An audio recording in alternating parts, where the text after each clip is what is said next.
Hi, everyone. This is Kerristen, and thank you so much for tuning in to a new episode of the Relocate Podcast. Make sure you like, share, and subscribe, whichever platform that you're on, whether it's YouTube, Spotify, or Apple Podcasts. And today we have a doozy. We have someone who is very near and dear to my heart, hailing from the great state of Alabama and now residing in the Charleston, South Carolina area where she has been for a little over a decade. She is a model. She is just an overall great person, great spirit to be around. So, very excited to have her on and share her story. And yeah, everyone, let's welcome Ariyah. How are Hi, you? thanks for having me on. Yeah, girl. Very glad to have you on. And I know I introduced you a little bit, but is there anything else you'd like to add? I mean, you're a model, but like, tell the masses what type of model you are, girl. Break it down for us. Break it So down for us. I do still photography, shop modeling. I do fashion runway modeling, so haute couture fashion. Um, I am officially an international model, so we've tagged that underneath the belt. Um, I do work also as a model coach. So if anybody is looking to enhance their skills or training as a model, I'm definitely your girl.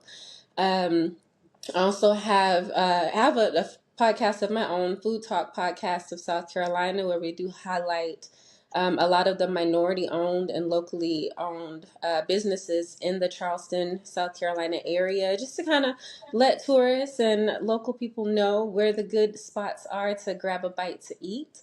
I'm also a business owner. I have a couple different businesses that I've got up and going, life insurance agent.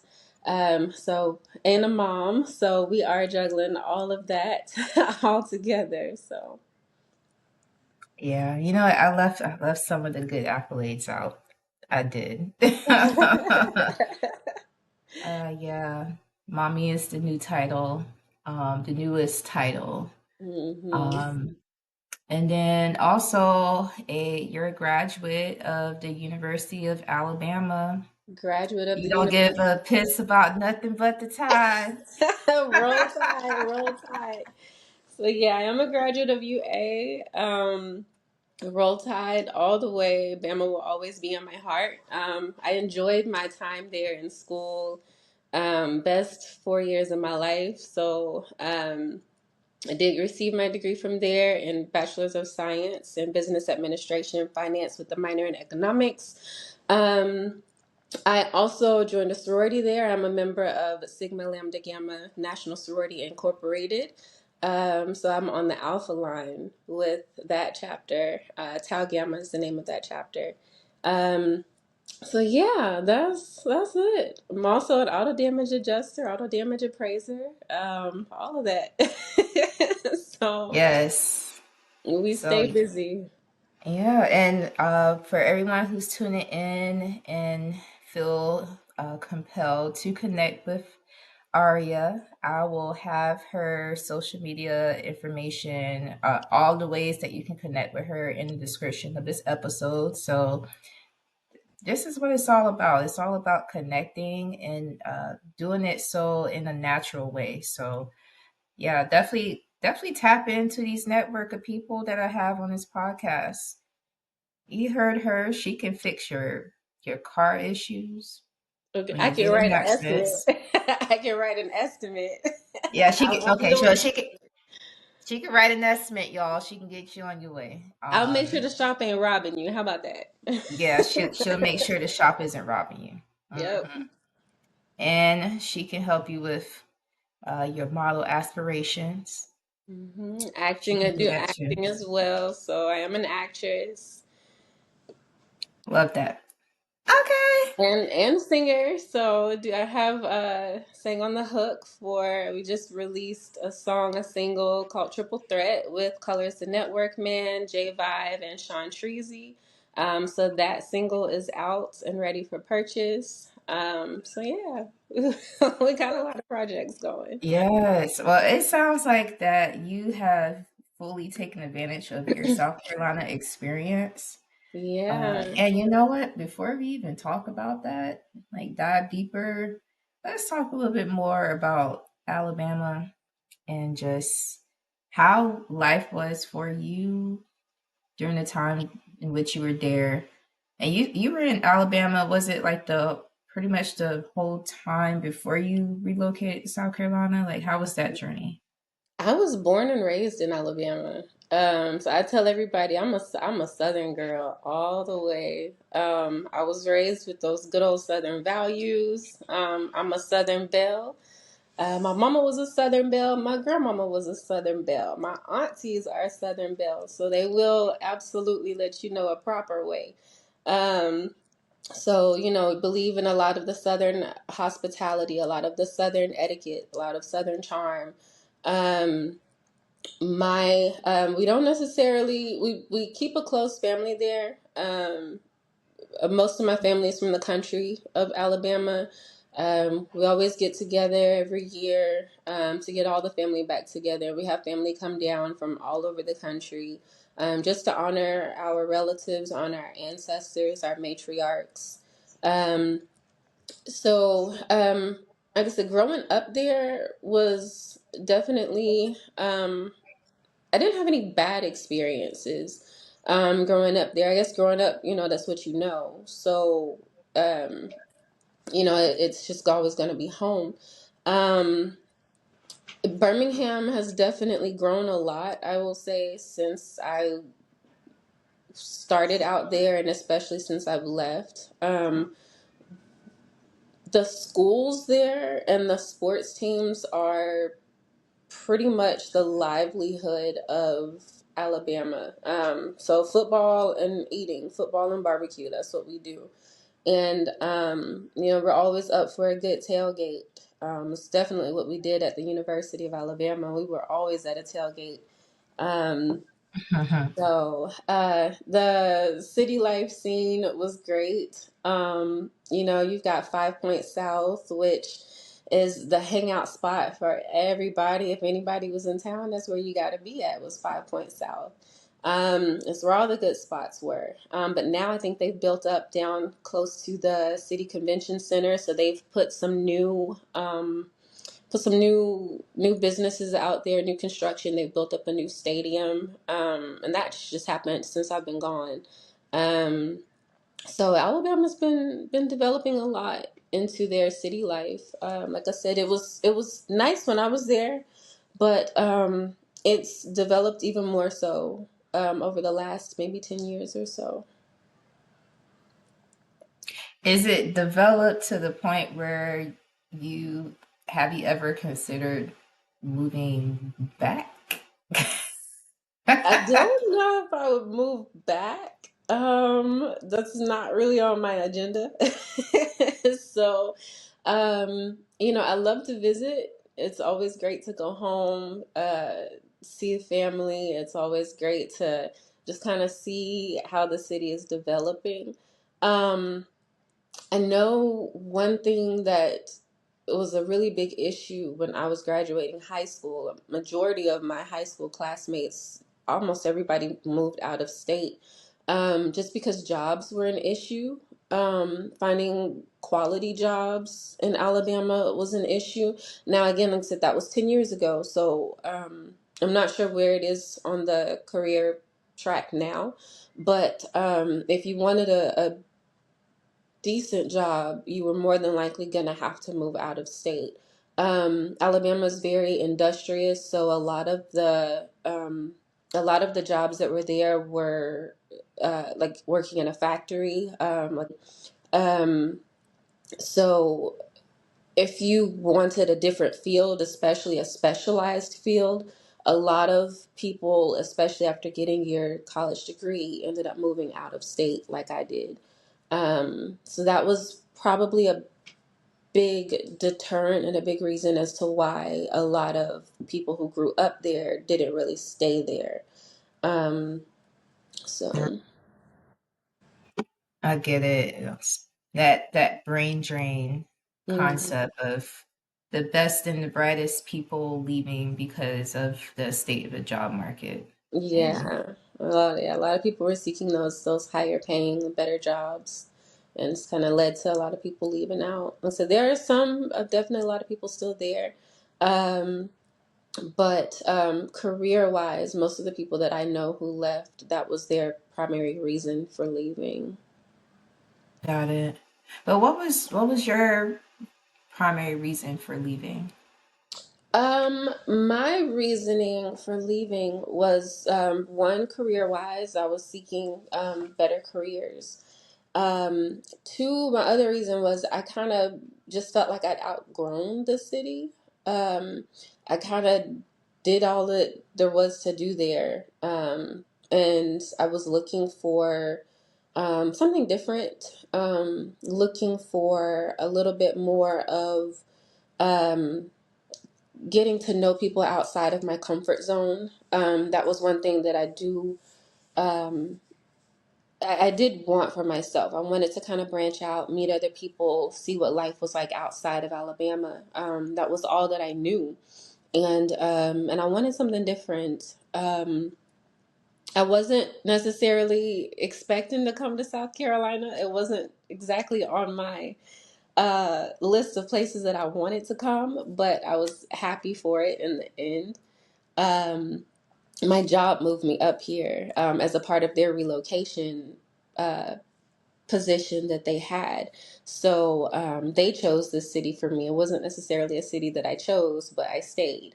Um, so it was definitely a good thing, I think, as far as expanding my level of exposure to the world, helping to just kind of see what the world had to offer. I've always been an adventurous person, always been up for traveling, up for seeing what life has next to offer, and that's what brought me here. So I'm doing some research right now. So I'm interested in the demographics when it comes to Birmingham and the Charleston, South Carolina area. Yeah. Wow. In terms of population, Charleston is smaller than Birmingham. I had no idea. Mm-hmm. And yes, it is. The ironic thing about it is that Charleston, even though it's a smaller city, and I said that when I moved here, I was like, this city is smaller than where I grew up. But even though it's smaller on the demographics plane, um, there's more to do here than it was in Alabama. And that's just got a lot to do with, just the way that the city leaders have developed the city.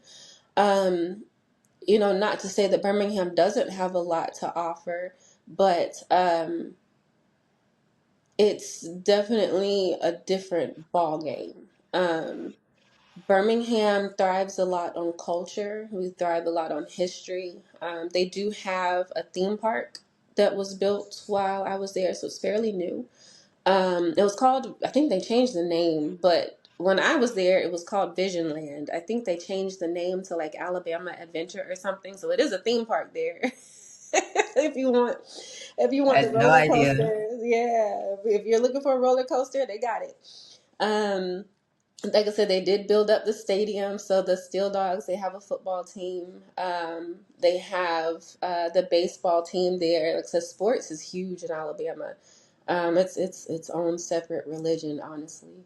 Well, everybody should know that between Alabama and Auburn. I think everybody's pretty much aware of how seriously we take our sports. Um, you also have uh, a lot of the nature trails. So when you cross the state line into Alabama, it's called Alabama the Beautiful. And that's because they've done a very great job of preserving like, the natural environment.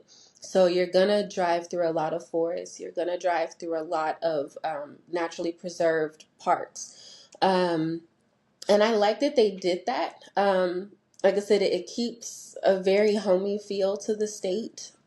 even though they do have, like I said, factories and things, but it keeps a homey feel to the state. And, trees are always going to clean the air, so it's kind of necessary. Um, the the cultural aspect, you have a lot of people from different backgrounds in Alabama. So you will get to find like, Ethiopian restaurants. You have Haitian. Yeah. We like to eat down there, girls. So you will find a lot of different restaurants down there. That, like I said, I've been kind of hard pressed to find some similar ones here. Like I said, there was Lebanese there. There was, as an Ethiopian. Obviously, Greek is a little bit everywhere, but they've had quite a few. They are big on. They also have a lot of concerts that come to the BJCC, the arena. So, like I said, it's a great time. It's a little bit of like a country city life. If I had to describe Alabama, it's a a blend between a country city life, but definitely more country. Okay. Charleston, South Carolina. We moved to Charleston, but you said it wasn't necessarily a decision that you've made. It was kind of influenced By my uh, job. uh, by your job at the time. So I am from the Charleston, South Carolina area, and it's always interesting for me to see people move from wherever to Charleston, knowing that I left. Yeah. Like I left. Now, I mean, mind you, like I would have loved to have stayed in Charleston if the job market was a little bit better, a lot better actually, and not so like hospitality and industrial based. But here we are.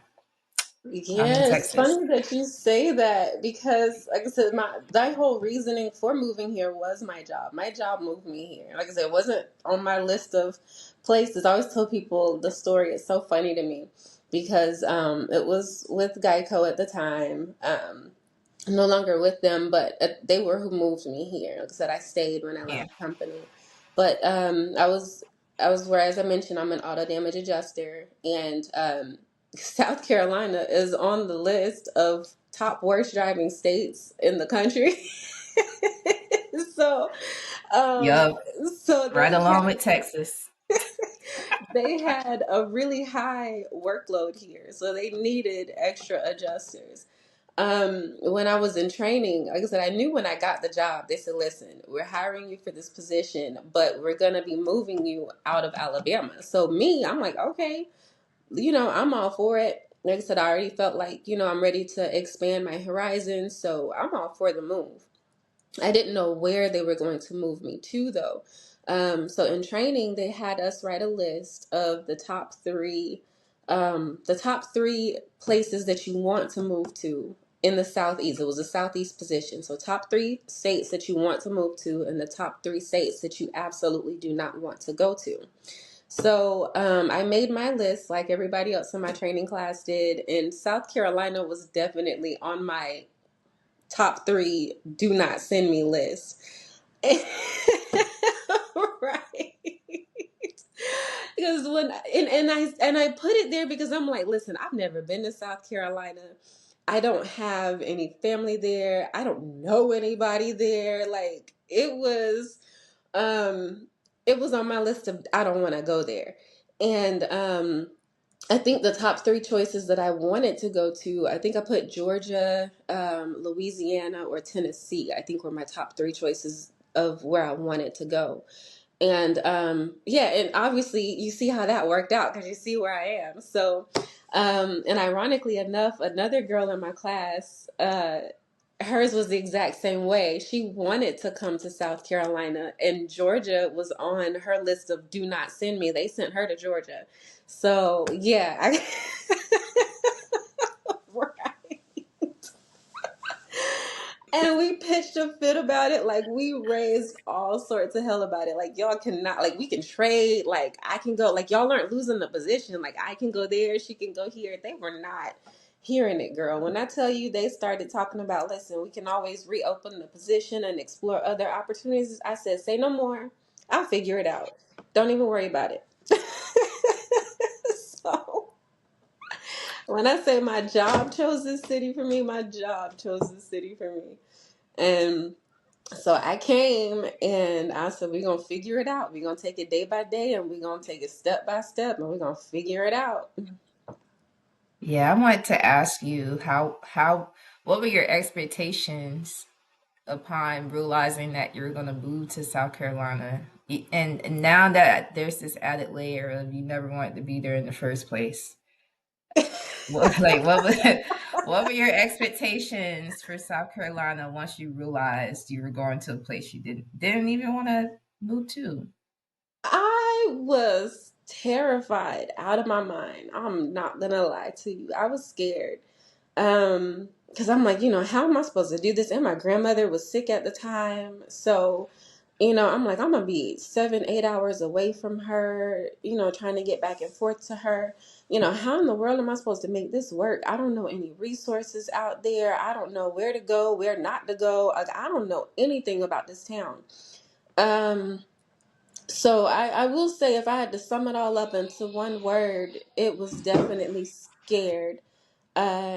Terrified probably is more accurate, but they say if you're going to do anything, you're going to do it scared. So it's part of facing your fears, a part of growing as a person. I will say it made me stronger as a person to know that I could conquer my fears in that way. Um, as it definitely presented some challenges, trying to figure out, where do I live? Like, am I about to move into a neighborhood that I don't really want to be into? Am I moving into a really expensive neighborhood? Or like, where do I go? So I kind of tackled things from a different point of view, I think. Like I said, I kind of put my toe in, where I just started out with just renting a room from someone. And they had an extra room. They were looking to make some extra money. So I rented out their room for a month, just to kind of give me some time to figure out, try to get a feel for the city, try to figure out the neighborhoods, take some time out to put in job applications, not job applications, excuse me, apartment applications. So I kind of dipped my toe in the water a little bit. I did grow to like the city. It gave me a chance to do exactly what I wanted to do from leaving Alabama, which was explore my own hobbies, explore more of what I like to do, outside of my crew that I was used to hanging with in Alabama. I love them, but sometimes when you get to be a part of a group, sometimes everybody starts taking on the exact same interests and exact same hobbies. And I said, well, who am I? I want to know who am I? What do I like to do? What can I do? So it definitely became a journey of like self exploration, I think. Like I said, learning my capabilities, learning my strengths, my weaknesses, learning how can I adapt, how to talk to different people, like I said, who grew up totally different than how I grew up.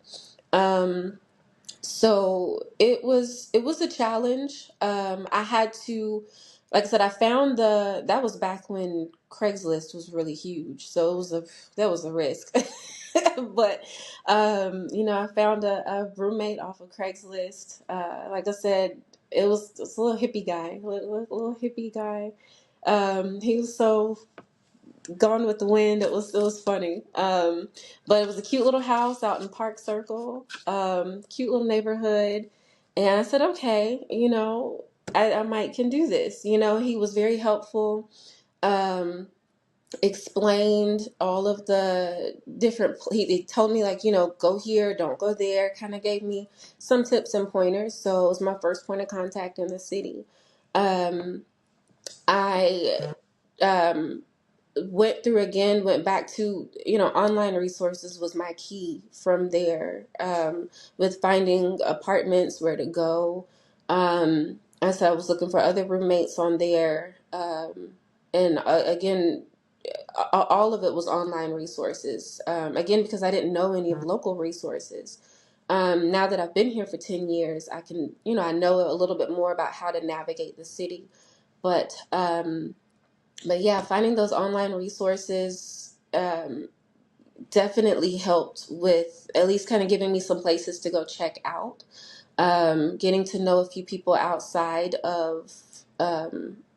outside of my work. I got a chance to know some people at my job, but in the auto damage industry, it's a very male dominated industry, which was fine with me because it was definitely my chance to kind of stand up as a woman, like, hey, I can do just as much as you can do as a girl, and they definitely have that mentality, especially dealing with cars, you're a girl, what do you know? But I definitely walked in ready to prove myself, and I did that. So, like I said, friends on the job level were not very much because I had a lot to prove at the job. So I had to look outside of my job for like a social circle. And I'm not sure if the apps are still alive, but there was like Foursquare, a lot of social apps that had little meetups, like group socials that you could join. So I was heavy into that, just trying to find my circle, find my niche. Um, and so it's been a walk. It's been a journey. Finding what works, what doesn't work, and finding my place. And you did that in the Charleston, South Carolina area back in 2014, 15-ish is so different from what people are experiencing now. Thing, I'm sure. ironically enough, like even though I was looking like into these online resources to try to like develop my social circle, I think like the best people or the relationships that stuck, making specific reference to like yours, our friendship, and some other ones that have proven to be lasting quality relationships have always come from people that I felt like God led me to.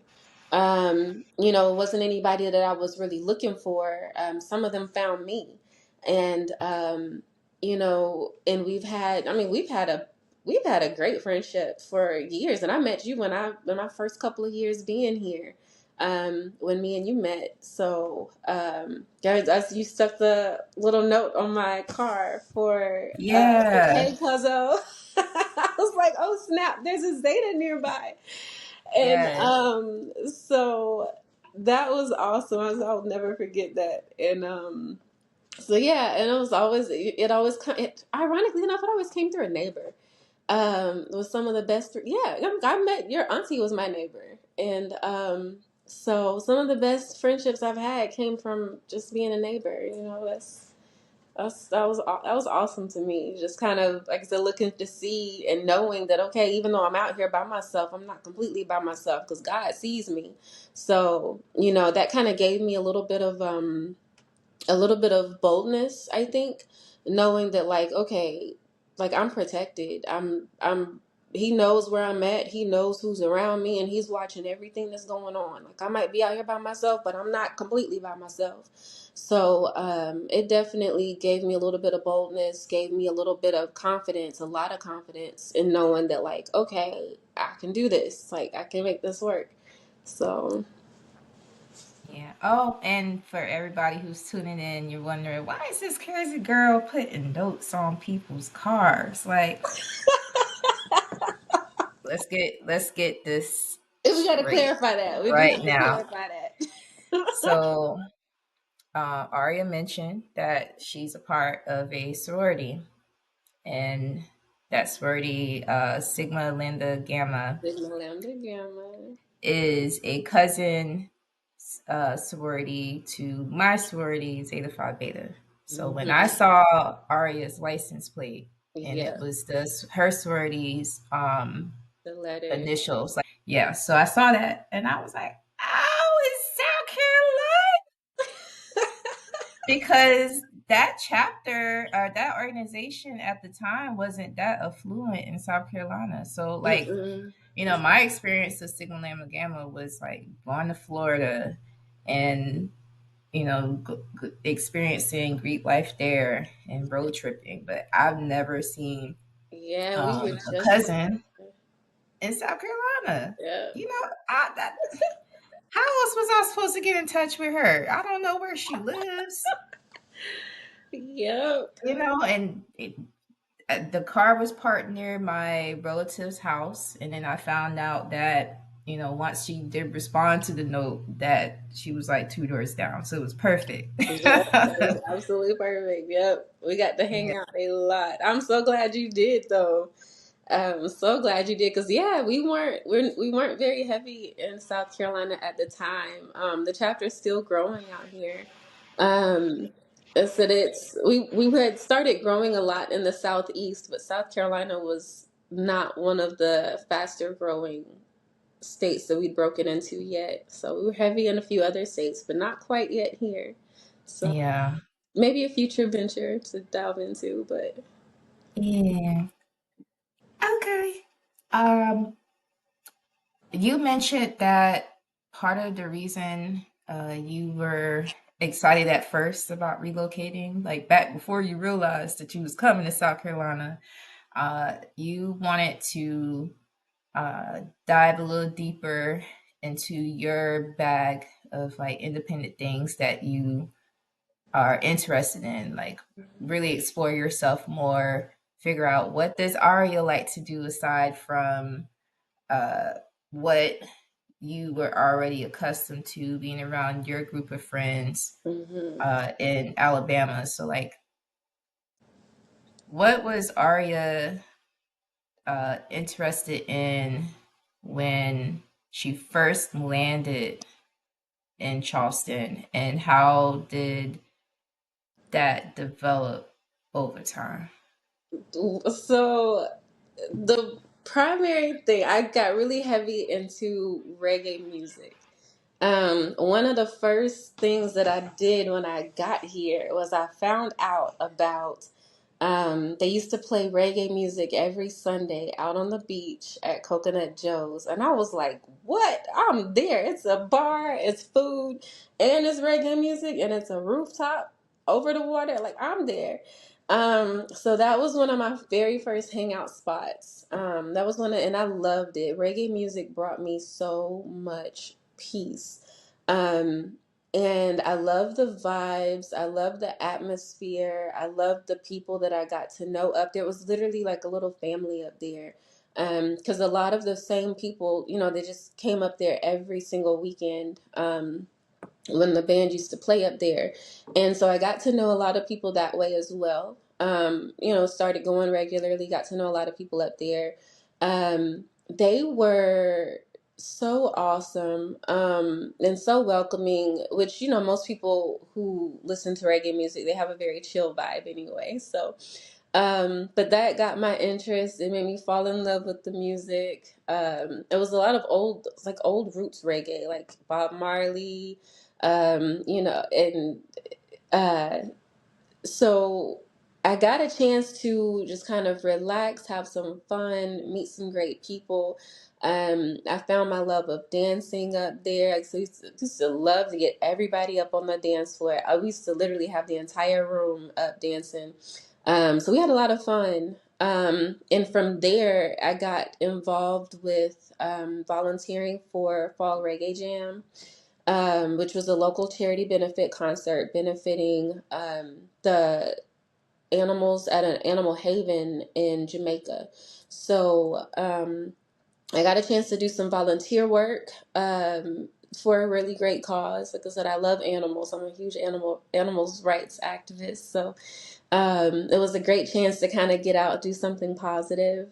Um, and from there, and that was something that I hadn't really explored much when I was in Alabama.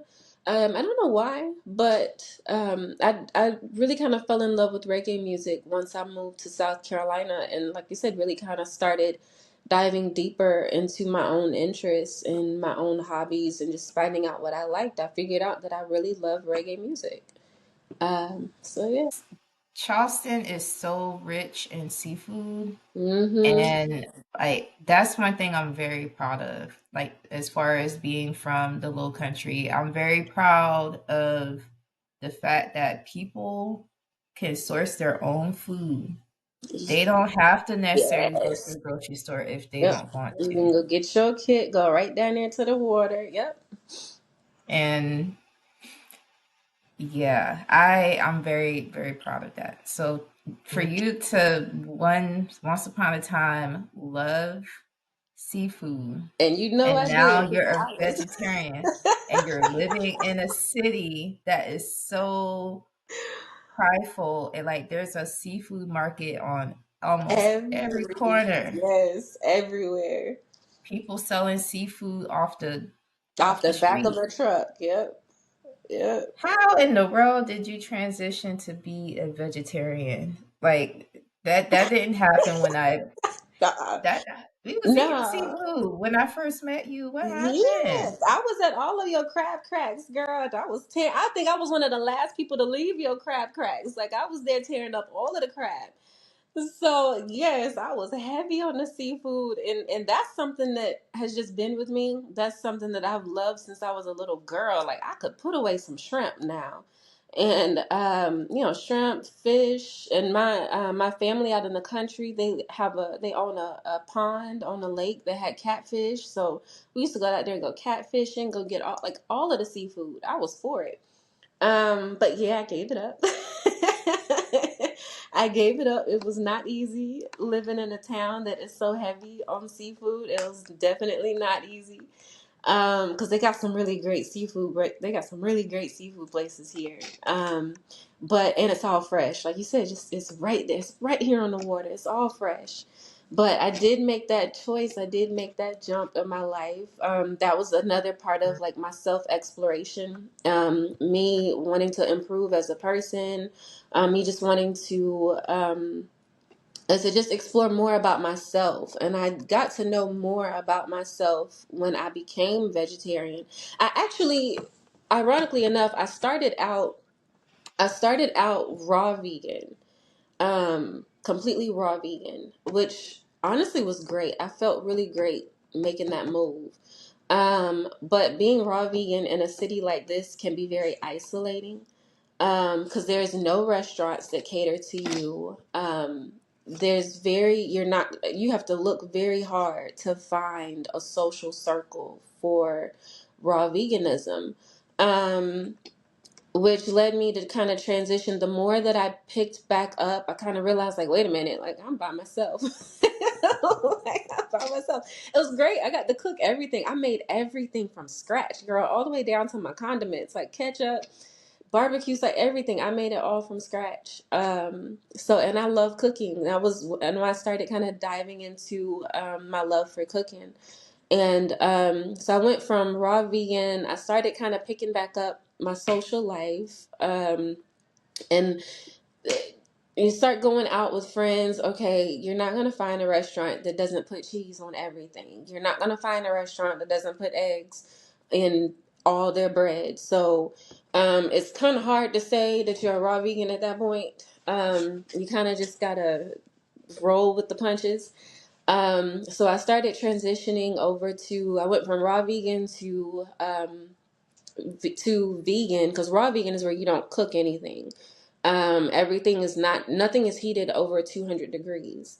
Um, and that's to maintain the natural enzymes, in the food quality. So I went from raw vegan I started like actually heating my food a little bit more, cooking it. So I went from raw vegan to vegan. But I couldn't really say I was completely vegan because I love honey, and I'm not going to give up my honey. I love honey. And so I went from that to vegetarianism or plant-based lifestyle. Some people kind of say. I think I like the term plant-based is a little bit more all-encompassing, and it's a lot more forgiving, I think, than trying to label yourself as either vegan or vegetarian, because plant-based kind of gives you some room to kind of find what works for you.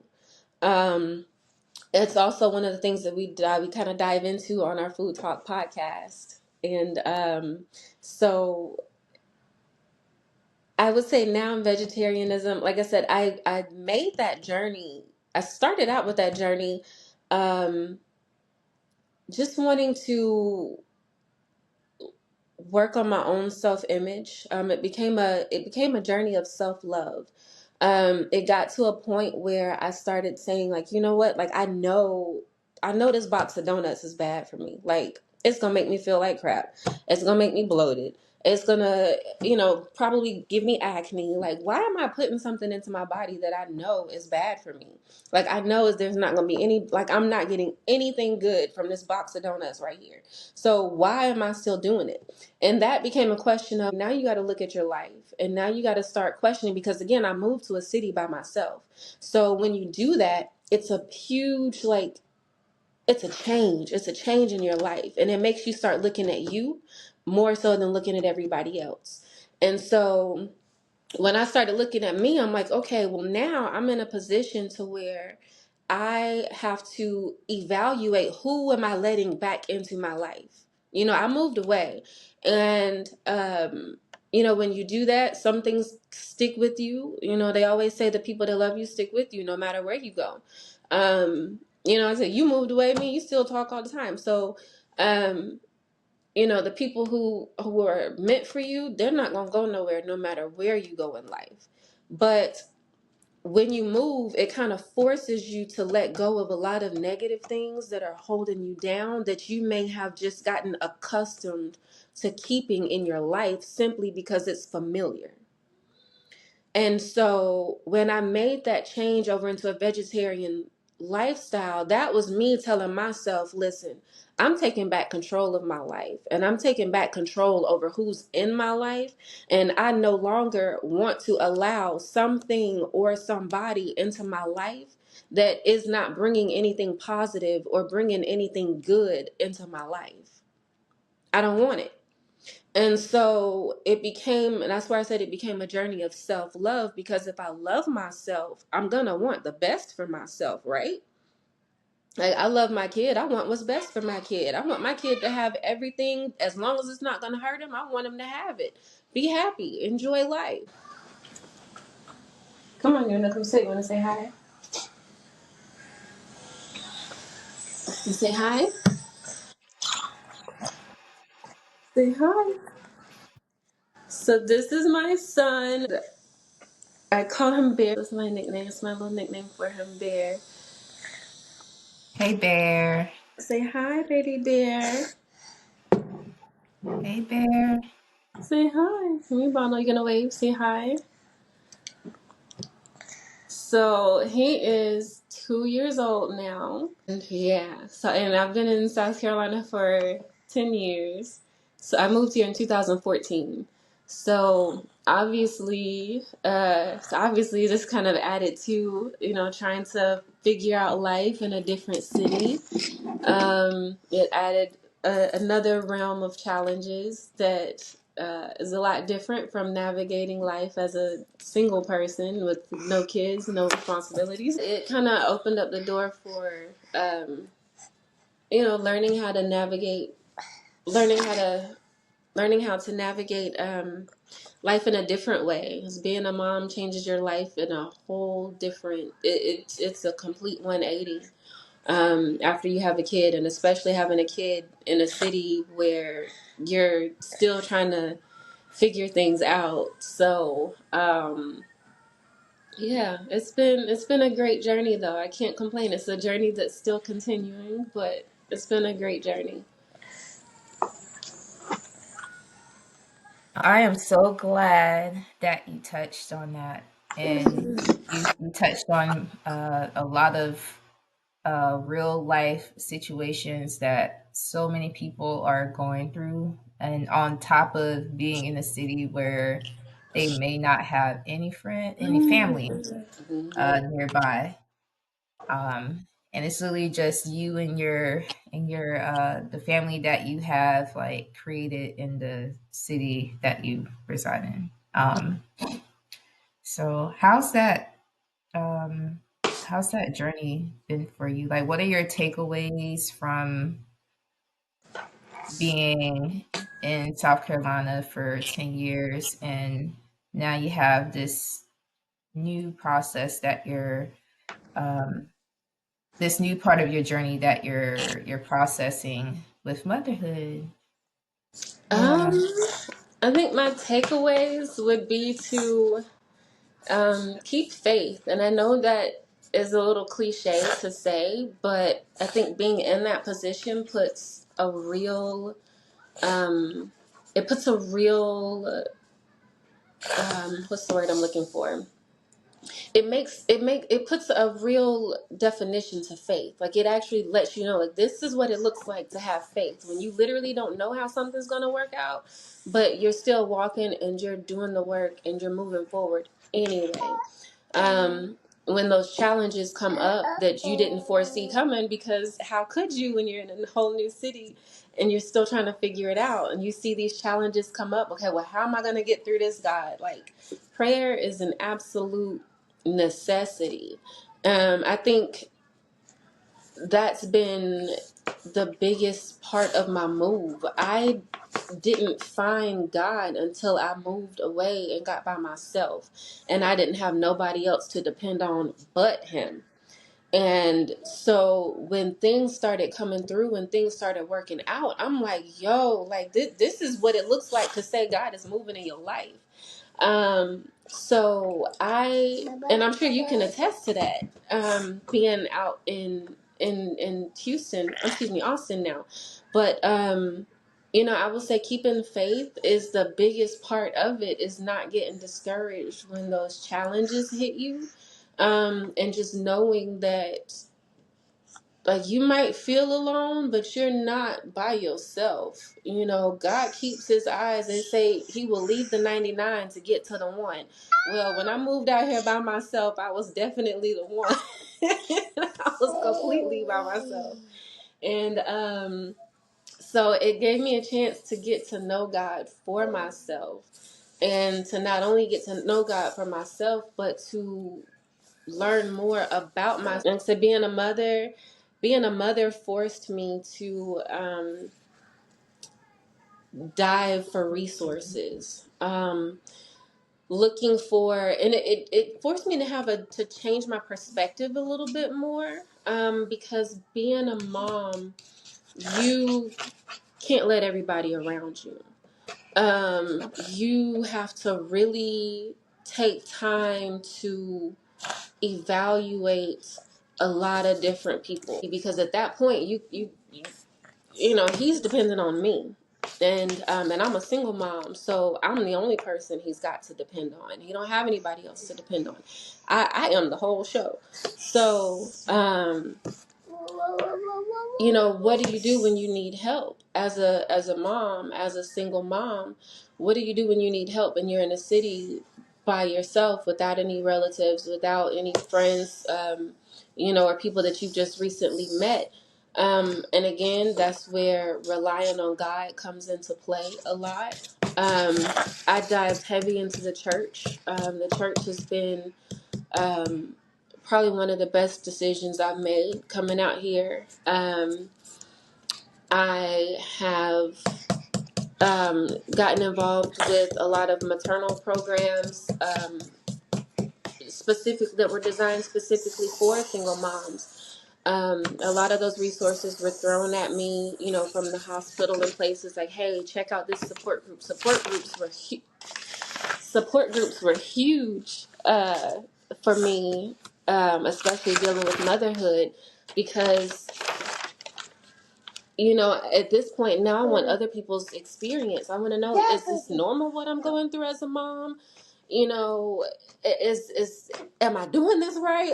Like you have all these questions, and and then you're exhausted and trying to balance exhaustion with just trying to be here for a kid that has an unending supply of energy. It gets to be a lot. But that's where, like I said, having faith comes into play.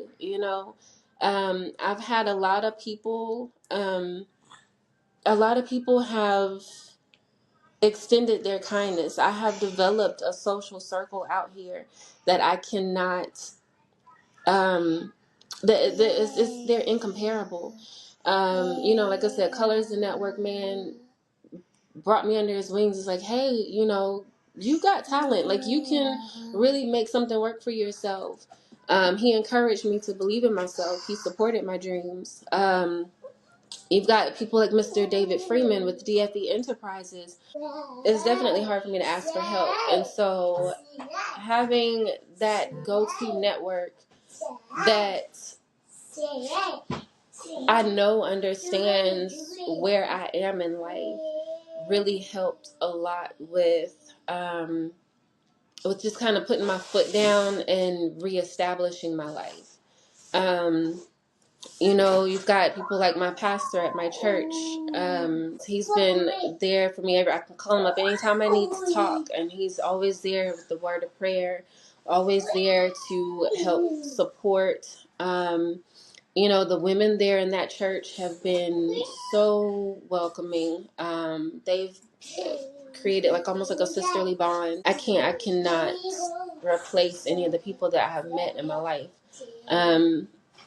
So like I said, it's been a journey, but it's been a great journey. I wouldn't trade this experience for the world. Actually, I really love this because I am all about people being in their natural state on these episodes.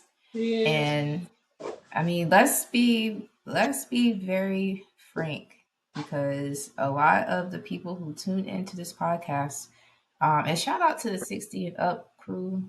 Y'all have been like very heavy on Spotify, and I don't know who you are, but I love you. People with lots of like wisdom, and like they're older, they have children. And Mm-hmm. there's a lot of single mommies out there tuning in, and single papas tuning in to That's the this rising this trend podcast. nowadays is single dads. Yeah. So I'm glad that you touch bases on your journey and what you're currently experiencing as a single mom. Mm-hmm. And uh, I'm gonna ask you two more questions, and then I'm gonna let you go. But one of my questions is, I want to focus more on like, and thank you for touching bases on the resources, like ways that you've been able to tap into that as you're navigating this journey in a city that you're still trying to figure out 10 years later. Like, okay, people, 10 years later. first of all, people get it, you know, past your head that when you move to a new city, it's not going to take a year unless you just really just a hustler go getter. It's not going to take a year to get used to the city.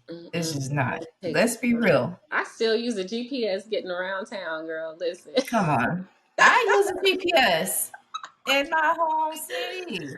Every Yes. time I go home, I use the GPS every time because it's still building new roads. I'm like, what? Yep. What is Palmetto Commerce? Yep. What Up, is it's that? there. It's there. That Yep. was not there. And not That even was just that, but there just for with a long finding time. your home, just finding your home, finding your place, finding your safe place. Like I said, because you come up when you're in a new city, like you gotta know, like people are gonna come and go out of your life because you might get to a place where you're like, this ain't gonna work for me. Me and you don't have a whole lot in common. Like this, we don't really have enough connection to keep us connected. So like I said, I've had friends that I've lost over these last 10 years. And so, it's all a part of, like I said, you got to know what works for you. It is not easy. I am 10 years running in the game and still figuring it out. You got to be patient with yourself. Like you have to be patient. And that comes from, like I said, loving yourself. Because love is patient, love is kind. You got to give that stuff to yourself.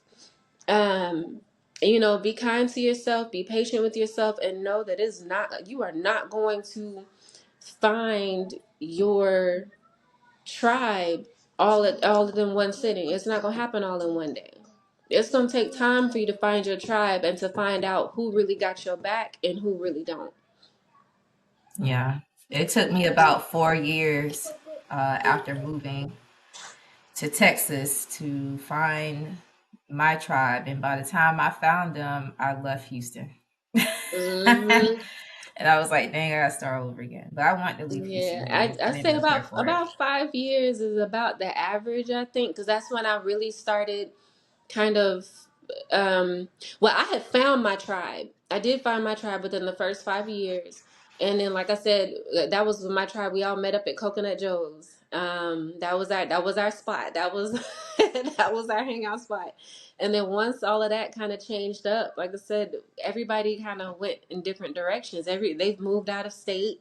You know, I think most of them have moved out of state, all except for maybe one. She and I still keep in contact, but you know, everybody kind of got scattered. And, you know, and like you said, now you got to start all over again. So now I've started all over again, and that's how I got into modeling. And I found my tribe, found my place within modeling. That's kind of become my new tribe at this point. Um, and so, you know, but you got to grow as life grows. Like life is a journey. Life is not a destination. Life is a journey. And there's going to be many changes that you go through in life, many changes that you grow through in life. And you just kind of got to be ready. And so yeah, it is when I call it a journey, it is, I don't think there's any more accurate descriptive word. It is a journey. Two questions that I have tailored to the single parents that are tuning in. You do a lot. Like we already named your accolades and different things that you do, and you're doing all of that in addition to motherhood. How are you balancing all of the different hats that you wear? And how are you doing that knowing that your biggest support system is not there to help you through this? I focus on what's important, and then I let everything else kind of fall into place after that. You know, it is a lot to manage sometimes, especially with a young child that's, you know, nonverbal. He's, you know, he's verbal, he can talk, but, you know, he's learning how to talk. He's just now forming words. So, and trying to grow with him, trying to learn and understand your child, while keeping them safe in an environment. You know, you have to really take a minute to um, set your boundaries. There are boundaries in life that you have to have, especially when you're, like I said, when you're in a new city. You're kind of in this like cliche crossroads where it's like, I don't want to trust you, I don't want to let you in because I don't really know you. But then if I don't let somebody in, you're gonna be isolated and by yourself. So you're kind of in this like constant push and pull. Like, do I let somebody in? Do I push them away? Do I let somebody in? Do I push them away? So the only way to navigate all of that, while having a kid and protecting not only my kid, because in order to protect my kid, I have to first protect myself. In order to navigate all of that, you have to set boundaries in life.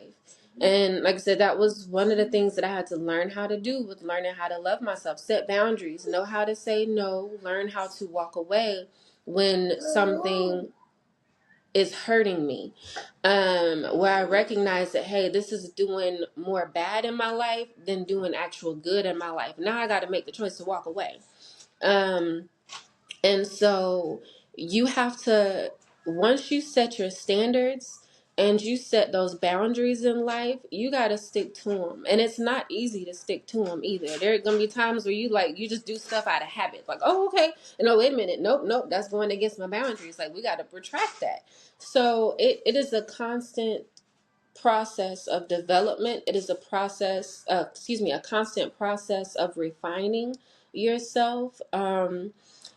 You have to, and also knowing your safe spaces where you can go, when when things start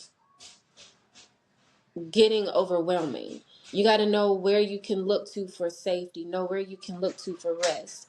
um, I would say keeping um, keeping everybody here, especially in my modeling business, they know how I am when it comes to my kid. Like, my kid stays with me. Um, He's got to be where I can see him. He's got to be where I know what's going on. And those are part of my boundaries. Those are part of those standards that I have for my life. And if they can't respect those boundaries, they can't respect those standards, well, then this relationship is not going to work. So I think that's probably been the biggest challenge, was trying to juggle all of that with maintaining motherhood, maintaining a career, still trying to, obviously make money, because as a single mom, all the money's coming from me. So, still trying to make money, still trying to plan for my kids' future, still trying to plan for my future, because just because you're a mom don't mean that you stop living. So, trying to juggle all of that, you have to set standards, you have to set boundaries, you have to take your time. Like, I cannot stress enough giving yourself patience and giving yourself grace to figure it out. And knowing that in that process of figuring things out, you're gonna make mistakes. You're you're gonna make mistakes. You're gonna find some things out after the fact, that you may not have known beforehand. There's gonna be those trial and error moments, and you have to forgive yourself for that. Ariyah, this is the very last question. Mm-hmm. And this is a question I ask everyone. So I want to know, you've been there for 10 years in Charleston, South Carolina, in that area. Um, what words of advice would you provide to the version of yourself from 10 years ago? Ooh. The version of yourself that was in Alabama, saying to yourself, why did these people elect to relocate me to a city I told them was at the Nah. bottom of my list of places to move to? Why did these people move me to Charleston, South Carolina, or want to move me to Charleston, South Carolina? I Mm-hmm. mean, but yeah, what words of advice would you provide to the version of yourself 10 years ago?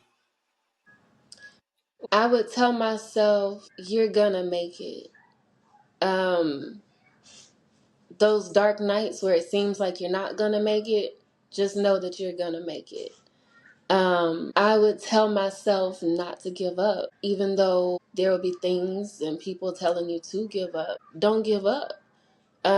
And I would tell myself that if you can make it through that, because 10 years ago when I moved to South Carolina, I moved up here with nothing.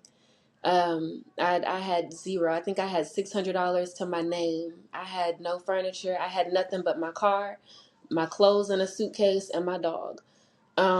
I had nothing, and I worked hard to build everything that I have today.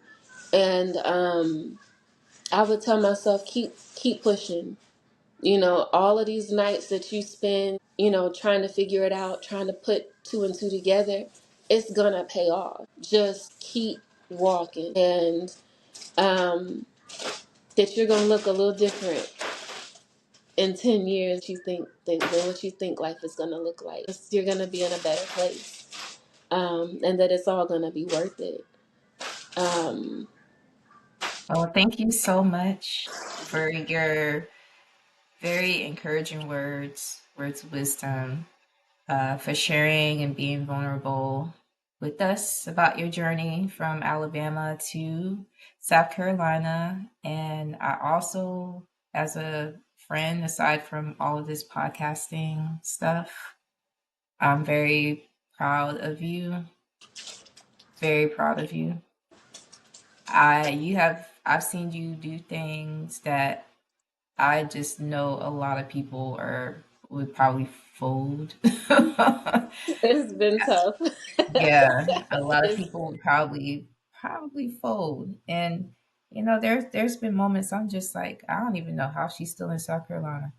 Girl, listen, it has been tough, but it has been a journey well worth it. Like I said, it's a walk, and I cannot stress that enough. It is a walk. It's not a run. It is a walk. Yes. Um, you know, take it day by day and enjoy the process, enjoy the moments. It's a journey of self-discovery, of learning what you can do and learning what you're capable of. It is a journey of learning just how strong you are. Like I've surprised myself some days. Like, oh snap, I did that. Like, and I think that's part of what keeps me going. Is best in myself. Like, I'm in competition with myself at the end of the day. I'm like, okay, can I be better than who I was yesterday? You know, and it gets to be exhausting. It's like this constant inner war sometimes, like, child, this is it. This is it. You done ran your last race. This is it. And then I'm like, nope, chick, we still in this game. We still picking up. We still fighting. And so it's worth it. It's Yeah. definitely worth it. Well, I thank you, KB, for having this. I thank you for inviting me onto the show. First of all, I'm glad to be a part of your endeavors as a podcaster. So glad to support you. Um, and I'm proud of you for, like I said, making it out there in Texas. Because I know me and you have had some really long conversations, just getting through some of those dark nights with like, can I do this? Like, what am I doing? And and I'm glad to see that you have developed and grown in the way that you have over these last few years, making it out there, guys. So when you were here and you told me you were moving to Texas and you were like, I'm just gonna go, I was like, girl, I was scared for you. And I was like, you know what? But I can't stop you. I can't, I love you and I can't tell you not to pursue your dreams. But I was so scared. I was like, oh Lord, like she going out there, she don't know where she going, where she about to go. And but then I was like, I had to check myself, like, don't be scared for her, chick. That's your sister. Like, if you made it, she gonna make it out there too. Cause that's exactly what happened to me. Like, I came out here, like I said, I didn't have nothing when I came out here. Just the same way you didn't have nothing when you went out to Texas. It can be done. And I think you have definitely made your mark out there in Texas, and I'm proud to be a part of your growth process, girl. Yay. Well, Yeah. if y'all want to tap into Ariyah and some of the great projects that she's working on, don't forget, I'll have all her information in the description of this episode. Tune into a new episode of the Relocate Podcast. So, this is Kerristen, and I am signing out. Signing out. Peace out.